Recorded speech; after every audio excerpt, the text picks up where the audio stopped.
Hello everyone, আশা করি সকলে ভালো আছেন। সৃজিত মুখার্জির পরিচালনায় আসতে পারে দেব এবং জিৎ একসাথে। ডেফিনেটলি দেব একটি কথা বলে, সাকিব এবং দেবকে খুব শীঘ্রই একসাথে দেখা যাবে। কিন্তু এছাড়াও দেব এবং জিৎকে একসাথে দেখা যাবে পুজো 2026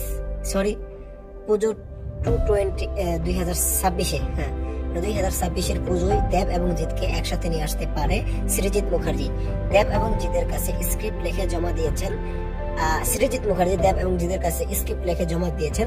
যদি দেব এবং জিতের স্ক্রিপ্টটা পছন্দ হয়, ডেফিনেটলি 2026-এ পুজোতে দুজনকে একই সিনেমায় দেখা যেতে পারে।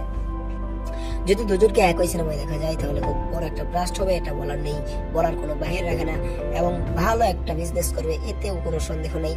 তাহলে আমরা জিৎ এবং দেবকে খুব ডেফিনেটলি একসাথে দেখতে পারবো, এটাই আমাদের চাওয়া আশা, এবং দেখা যাক কতটা কি হয়। তো ধন্যবাদ পুরো ভিডিওটি দেখার জন্য। Thank you.